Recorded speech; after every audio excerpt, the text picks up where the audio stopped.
Happy New Year. Happy Welcome New to Year. yes. Welcome to another episode of Calm the Chaos. It's 2026 and we're standing tall Yes, definitely. for sure. So, as Val and we didn't introduce ourselves. I'm Michele, Badie, program manager, creator of Keep Your Stride and thought leader behind Calm the Chaos.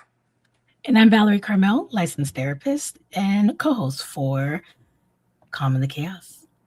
Yes. So let's just give a quick recap of 2025. Val and we have I for Keep Your Stride, which is the mother, right, for sake of conversation, of Calm the Chaos, is all about mental health for a project. It has evolved to focus on project management. And so with that, Val shared with me her passion and her passion and for working with different project management professionals and wanting to join the podcast. So we did that and it's been an amazing journey, and 2025 gifted us so many things, right? Not only revelation about ourselves, but it also led us to having recognition from the Project Management Institute, being featured on their blog, which ended up being one of the top 10 resources for 2025. And then some other things percolated during that time as well. And we got featured in Canvas, just being able to be featured speakers at other PMI chapters, Project Management Institute chapters throughout the country. That was a blessing that we were excited for that opportunity. And then as we wrapped up the year, Val and I got to thinking, it's like, okay, what did this year look like for us? Right. For me, I was always on. I don't know about you, Val, but what was your feelings for last year? I think for me, the biggest challenge was really trying to ground myself in the midst of just personal things that had gone on in my life. I had lost my mom the December before. We had started Calm in the Chaos. And I think learning how to navigate through that grief amidst all these great things that you just mentioned that we were able to really accomplish with Calm in the Chaos. I think by the time the year ended, I just felt like we needed a moment to really just sit back and reflect and see, okay, like what things went well, which we've definitely noted, but then what were the things that we really struggled with, and for me it was definitely just the sense of wanting to make time to intentionally disconnect and create space for my own grieving process and my own mental health needs, uh, aside from being a full-time therapist and working with people, day in and day out. So for me, it was definitely that juggling piece between my professional role, but also the very real things that, occur to us in life. So that was the biggest challenge for me throughout the year. I applaud you for sharing. Thank you. Thank you. You're welcome. Transparency is important. Transparency is It important. is. It is. Um, So for me, like I mentioned, I felt like I was always on, and it really came to me, and Val can attest, when different members, what I call my community, my tribe, they're like, Michele, are you resting? Are you sleeping? Every time I talk to you, you're working on a project. Like, that's my standard statement. What someone's like, how are you doing? I'm like, you know me, always working on a project. So it's my standard bucket statement, but it was true. Like, be it professionally, personally, always a project. And so one thing that our conversations, I would say it was a crescendo to us throughout last year, was self-care, right? What does self-care Absolutely. look like for both of us? Well, of course, Val for herself, me for me. And it just always came up in different ways. And I think we were always surprised, right? A little bit about like, was it plants? Was it massage? Was it just Yeah. taking a PTO day? Like, I took this day and it was great. And it's like, why are we like this? Like, why is this like a treat, right? Why are we treating this like a treat and not so much as a part of what we do, a Absolutely. part of our everyday, maintenance of our daily lives, and you think that you're doing self-care on a top tier level in your mind, and then you fast forward and you get still and you get quiet and you reflect and you think, and it's like, I could do a little better, Better. right? And There's that room can to improve. sting. Yes. And sometimes that can sting, right? Especially when you're encouraging others to do that. And what we do here on the podcast, Common Chaos, we really take it to heart to make sure that we're leading by example. We Absolutely. can't just come here and talk with our community and we're not following suit ourselves. Like it's be just hypocrisy. And that's not who we choose to be, and that's not who we want to be for ourselves. And we over the last year, during 2025, I saw the growth, I saw the glow up, I think also when we had our in-person live event in Charlotte, Mhm. that was a beautiful, intimate setting where we just had a live event of just coming together and just talking with other women about that. And I thought that was great. Val led an amazing and very purpose-filled breathing exercise. It was just so interesting to hear the responses from the ladies, Mhm. like when Val would do the different breathing exercises. And one of it was just like, what was Val, which one was it? It was like you inhale, exhale, but you like ended up just in a posture of like a deep exhale. Mhm. And one of the attendees, she's like, "Well, I'm already halfway there. That's my day." I'm like, oh my gosh. And I mean, it was being a in being chuckle. in this position. Right. And I was like, how many people are like that? Like how many people we we don't even realize we're not taking a breath, right? Yeah, Throughout our day. absolutely. And I think honoring and serving the community, you that is watching this live or on a replay, really helped us be accountable. Like I said, like we grew into this self-care journey that I think ended on a beautiful note for both of us for 2025, Absolutely. honoring what self-care looks like, discovering new ways of what self-care looks like, right? Absolutely. And then accepting that we're doing our best.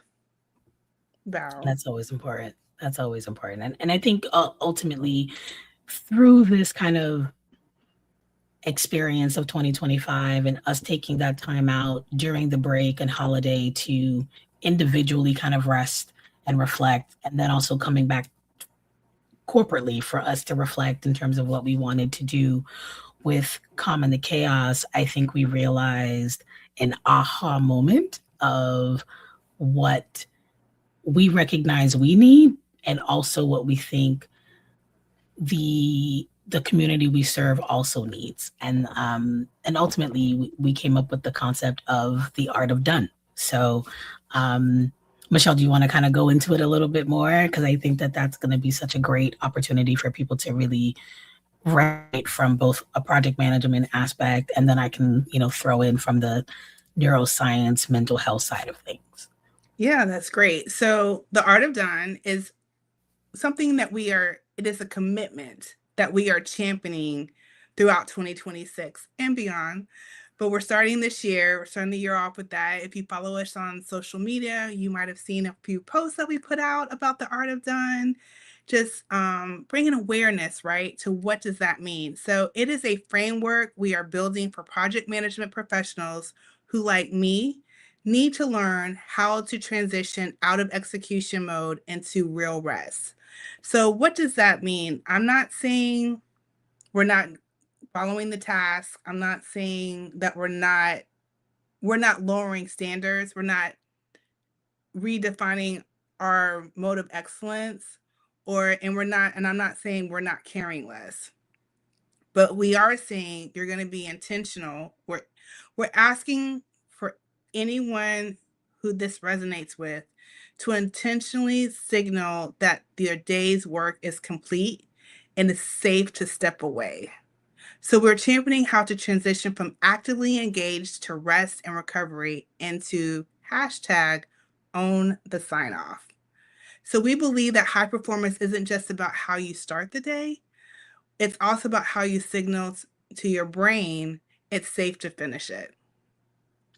Absolutely. Absolutely. And in coming from a mental health kind of neuroscience side of things, the reality is that our oftentimes we think that because be we're doing some of the more technical ways of signing off, right? We turn off Slack notifications, or maybe we send like a final message to someone, but that doesn't mean that our brain has recognized that we're actually done. And that really effectively looks like continuing to still be reflecting and thinking and processing all the elements of the day, even when technically the day is over. And so, how that impacts you in the long term is that it doesn't give your brain and your body enough time to fully recover. So, you are resourced enough to continue showing up every day fresh and prepared and ready for the multitude of tasks that you're going to be working on. And so, by creating a very clear approach to how you own your sign off or own the sign off at the end of the day, you're able to more intentionally create that close so that you can completely disconnect and allow your brain and body to fully kind of restore itself. For sure. And so, from a project management perspective, what could that look like? You're always in standby mode. So, even though the laptop might be closed, we know as project management professionals, we're always thinking of the risk of this. Did we interact well? Did we send the communication well? Was it documented in a way that needed to be properly documented?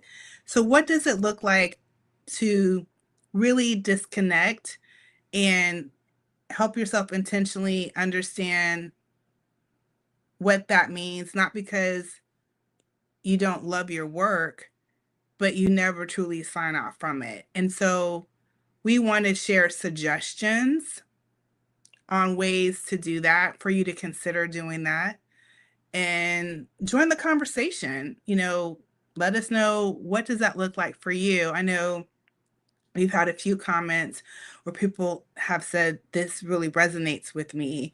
And I think it's humbling, right? Mm-hmm.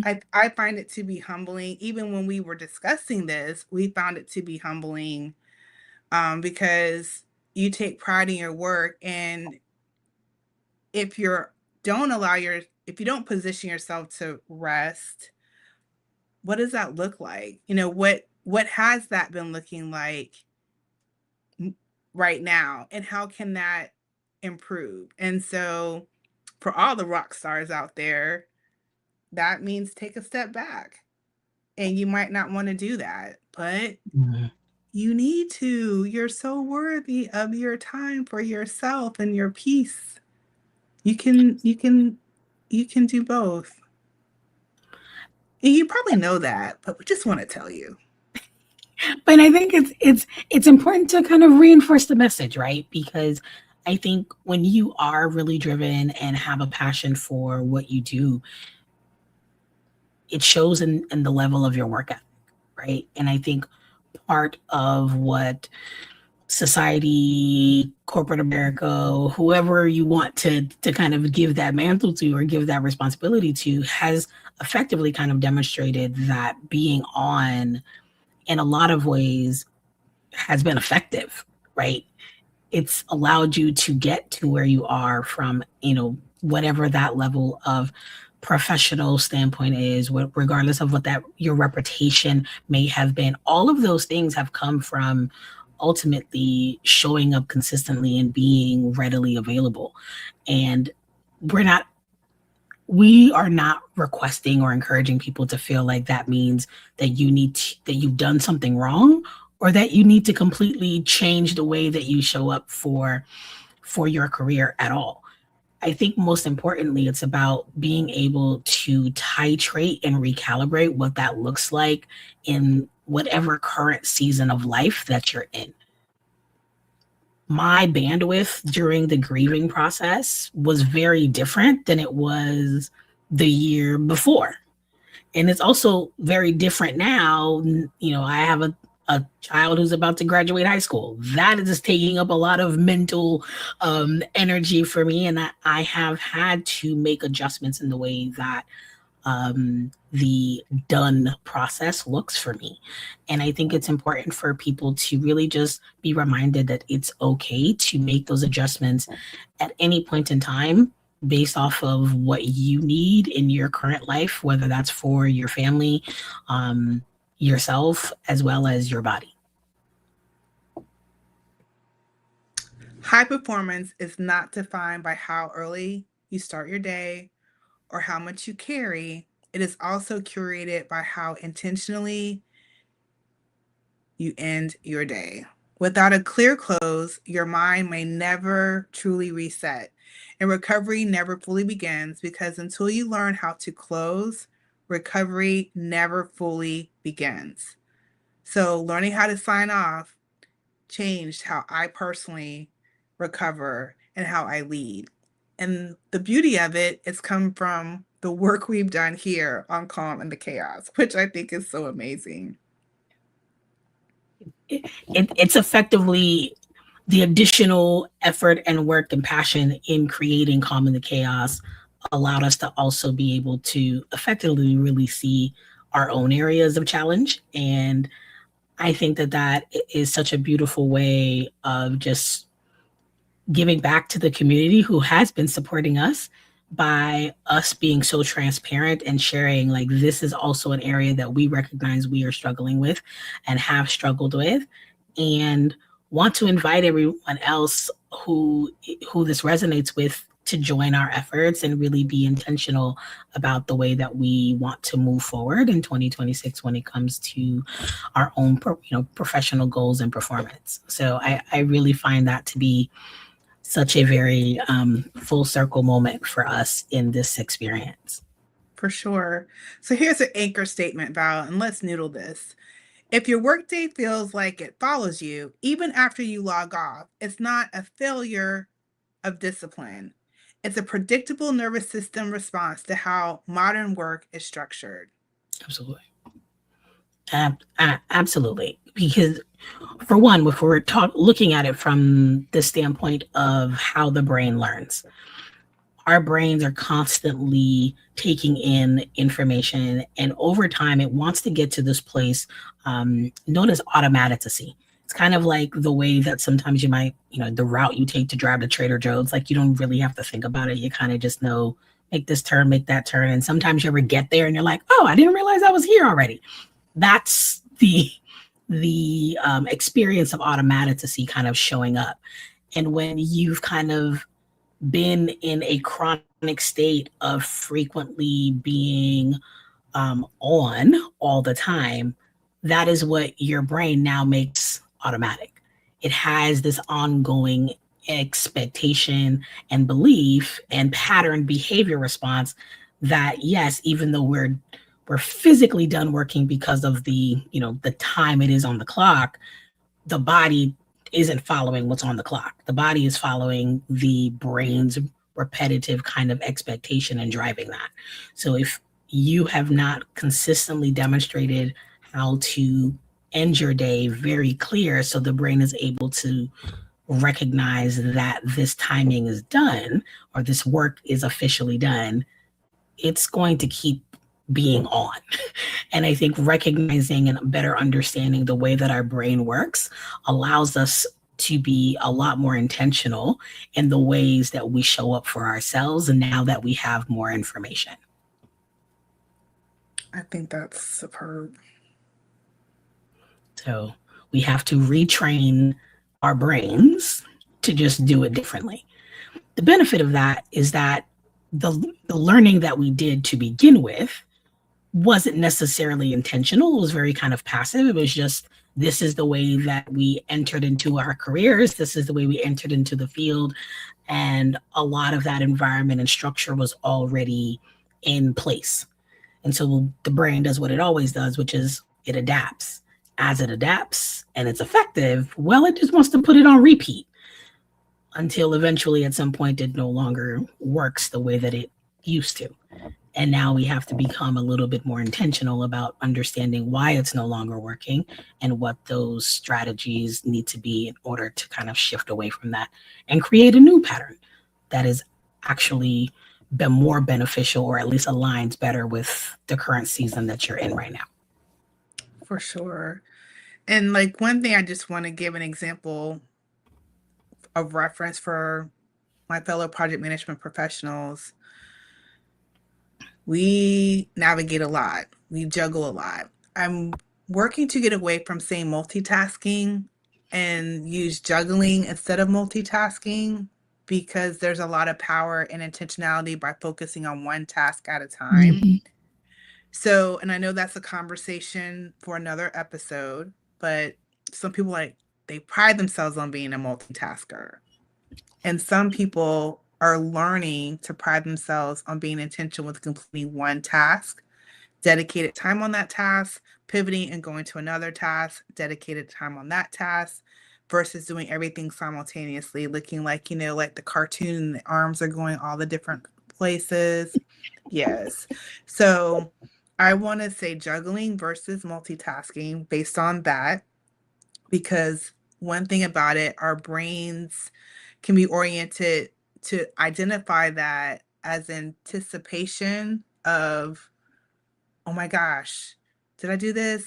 We're always thinking of next, or did I do this right? We're reflective, next, all that falls under anticipation. And we need to allow ourselves to sometimes identify that as completion. Mm-hmm. We Absolutely. completed the first phase of this task. A task might end up having multiple phases, right? Or multiple, this is, they're all connected. So what does that look like? And honoring you completed that, and maybe that task created a new task. Okay, well then that's a new task that's associated with the previous task. And it's also, in my humble opinion, a great way to extend grace to yourself when you're tracking progress, right? Progress of getting things done. And all these are factors to the art of done. And it's really rooted in intentionality, which can lead to all the great things that Val just shared in regards to the impact of our nervous system. And so for me, my question here is, and and this may actually kind of come a little bit more from your own experience in terms of behind the scenes, like what are some of the more common kind of like mental tasks that project managers typically are holding that never kind of maybe never actually makes it on the task list, but it's one of those things that kind of is still running in the background of your mind. Not to be facetious, but our entire day. We're Mm, managing personalities, we're managing, you know, logs, we're managing committees, we're managing, revisions of documentation, we're managing processes, we're managing outcomes. All these are different, can be a different form of outcome, like the meeting minutes, did this cover, and the executive perception. mm, Did we present something in a way that aligned well with an executive? And if it didn't, if something comes back and we didn't, it's like, what could we have done different? Think mm, a lot of days we come back with what could we have done different, what we could have done better, which I think sometimes comes down to us like beating our own selves up. Whether something came out amazing, oh, it's yes, check, got it done, but we could have done this. mm. Okay, but it's done. Yeah. And let's recognize that it's done, wonderful, and we have lessons learned. So essentially creating a mental line of demarcation that so like something is done, but we can now take that information and utilize it for something else or the start of something else. So that way it doesn't continue to feel like it's all one continuous event, but rather different events that are starting and stopping more succinctly. But I also think that comes with being an overachiever. Ooh, honey, that's a whole nother conversation. It comes with being an overachiever. That's real. That is It so comes real. with, for sake of conversation, project managers feel like they're the savior to a project sometimes. You know, Mm, they are going to come with the Hail Mary that's going to save the project, right? mm, Sometimes, not all the time. Sometimes you just get through and you have so many doggone battle scars from being in the project. What is it? I won the war but lost the battle. It's like I won, and I'm not going to lose this battle, so I'm gearing up for the next war, for this program or this mm, project. Like, we're not going to lose, we're going to win, we're going to survive, or this is going to be, you know, what we need it to be. I mean, there's all many factors. Depends on your budget, depends on the, you know, mm, resource availability. I mean, there's a lot of factors. Let's not ignore that. But sometimes, you know, we are determined to make lemonade out of lemons. mm. Whatever And they look like, we're gonna make this sugary sweet, and it's gonna be good, and you're going to enjoy it, and we're gonna say that we made the best out of it. And we put the mint leaf in there, and we put a little juniper in there, and we put a little ice if you needed it with the fancy straw, because we're gonna show you that we can make the impossible a reality. I mean, and that is such a heavy, invisible load, right? From an emotional standpoint and from a cognitive standpoint. Because when your brain is constantly in a state of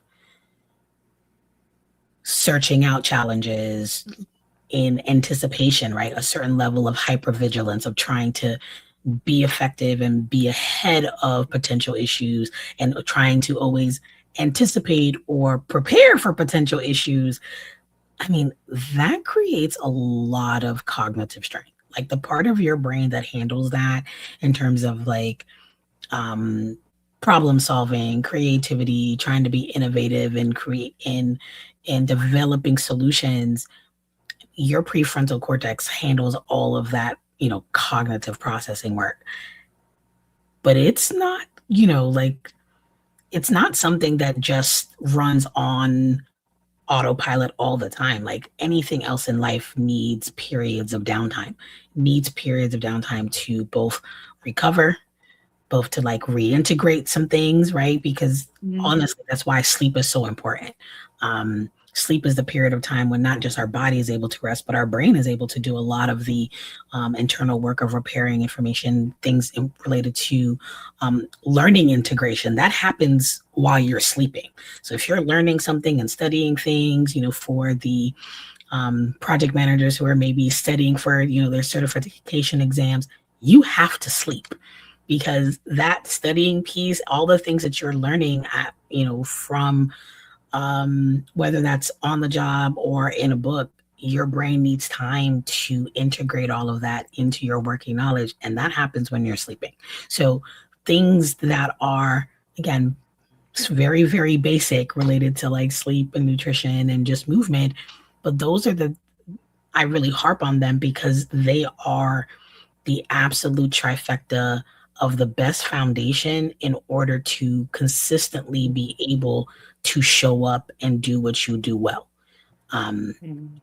our brain needs rest, our body needs recovery. And when we're not giving our brain and our body very clear signals that something is done in order for it to recognize it needs to shift from reactivity and being actively engaged in something to, you know, your parasympathetic nervous system, which is the side that does the rest aspect of it, it just stays on. And so you really have to be really intentional of trying to align with what your body needs in order to ensure that you can continue bringing forth the excellence that you have been bringing. It's really a really significant element to how we as professionals are going to be successful, not just this today, this week, or this month, but ultimately in the long term. I got it. For sure. So let's I want to dig into this one. Um, High capacity professionals such as project management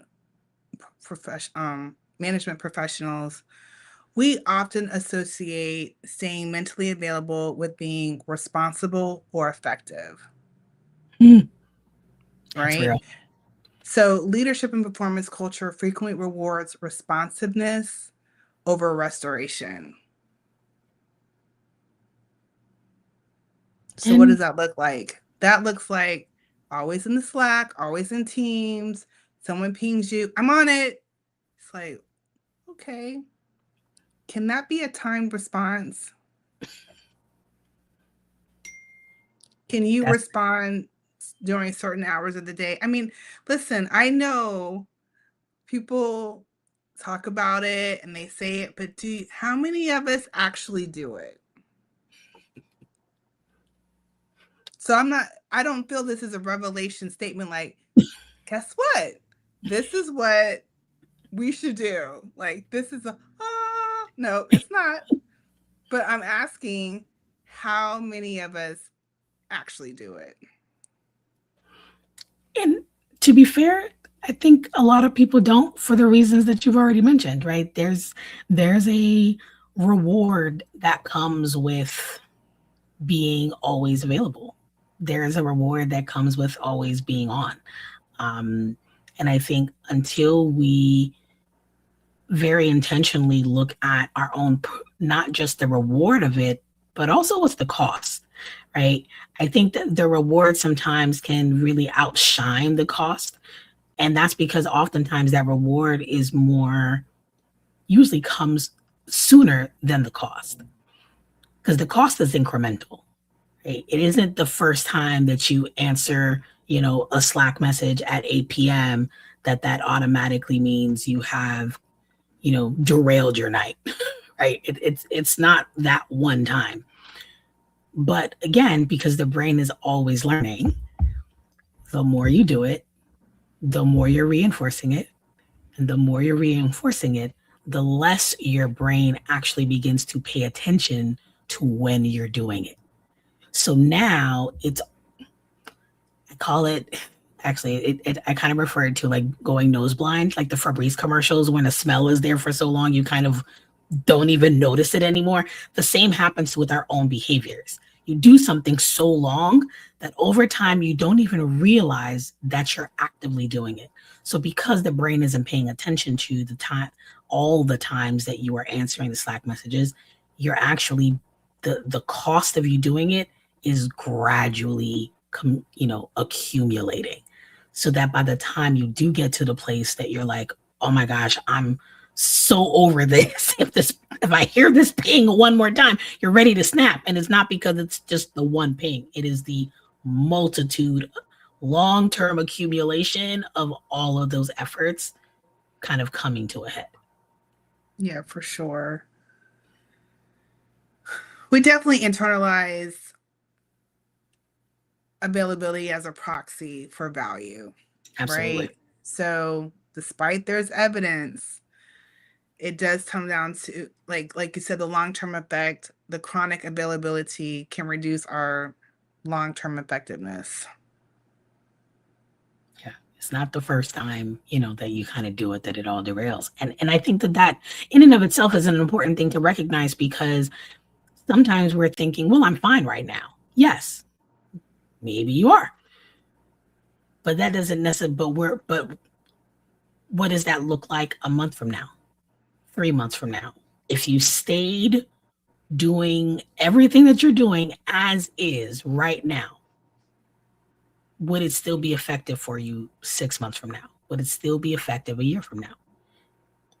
What would then be the cost? And I think trying to, by nature, are us as humans, we don't tend to think that way. We tend to be a little bit more, that's a future me kind of problem sometimes, and not necessarily bringing in how that's always going to affect us. But I think it's an important element of reinforcing why the art of done, and really trying to lean into a framework that reinforces the done, not just from a status standpoint, but also from a nervous system and mental standpoint, is so imperative, so that recovery can actually begin, and you can continue to really protect your greatest asset, which is your intellect and your intelligence, and your brain's ability to problem solve and navigate all the things that you're already holding.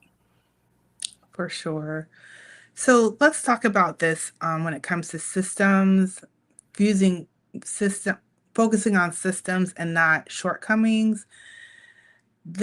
The art of done is not about weak boundaries or poor time management. It's about how unfinished cognitive loops tax our nervous system. And Val, I know you've been talking about the nervous system throughout this episode, but I really want to reiterate the awareness and all the things that you have, I would say, insight and data that you have shared. Can you revisit that again from that perspective? Because there is a difference when it comes to how it shows up. And I think that this episode you've been sharing great ways of what that looks like, how the cause and effect of the impact. Yeah, I think so our bodies need, oftentimes when we think about the way that we just show up for our day-to-day tasks, because over time they become so conditioned in the way that we do things, our is constantly anticipating what that next step is, right? So it's kind of like, if you do something enough times, your brain starts to know, oh, so after we have our coffee, then we go sit at our desk and we do this particular thing. And our brain is constantly preparing for that. It wants to be able to adapt quicker and easier to our environment. That's what it's designed to do in order to ultimately keep us safe. That's our brain's number one job. It wants to make self-preservation is paramount. And so it's constantly scanning the environment, learning, evolving, adapting to really allow us to be able to respond, one, in the event that there is a significant threat, to keep us safe, but also two, in order for us to continue to achieve whatever that particular goal is, and ultimately solve whatever this problem may be. Whether, even if that problem, I'm going to say that, is just you turning on your computer for the day and getting started, and what that actively looks like. Our brain looks at all of these things as things it needs to solve and complete.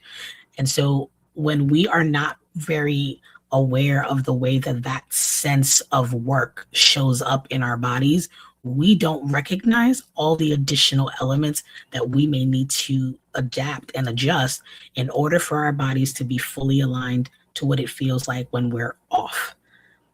The body needs that level of repetition in order to learn that's what off actually means, but also what it feels like. Everything comes back to how we feel. Ultimately, feelings are data. It's the way that our brain and body are communicating with each other for us to understand this is something that is either good for us or not for us. You touch a hot stove, it hurts. Brain registers that as pain, not good, don't want to do that again. You learn next time you approach that situation differently. What the art of done here is really effectively trying to really convey is that same sense of learning, but doing it way more intentionally, not waiting until you've put your hand on the hot stove to then recognize, oh, that hurts, I don't want to do that again. But now say, okay, there are stoves here. So how do I manage the way that where I place my hand so I don't have to get burned in the first place? And that, I think, is ultimately the difference. It's about not waiting to do it from a reactionary place, but trying to create healthier habits and patterns of behavior to help you alleviate, or just altogether hopefully avoid, some of those strains and pulls and stressors that come from continuing to always be on.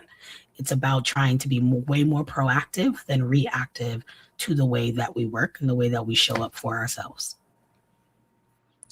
So the empowering part of the art of done is, the goal is not to finish everything, it's to help our nervous system recognize when it's safe to pause. Absolutely. Absolutely. Because everything needs to stop.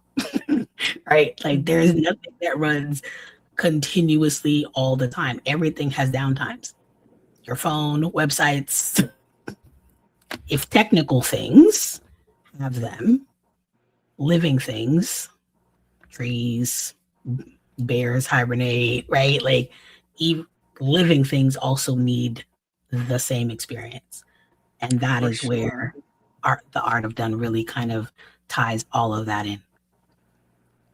So when it comes to the art of done, we just want everyone to connect with it's rooted in awareness because that's the first step of the nervous system regulation, right? And what does awareness look like? It could be everything that Val mentioned today about triggers and understanding. It could also be feedback from someone. You need to step away from the work for a little bit, like give yourself a breather, extend yourself grace. That's something I love to say. But whatever that looks like, when you're getting feedback from people from their observation of you, assess that, right? Mm-hmm. Take time to assess the feedback, assess yourself. Self-assessment is like key.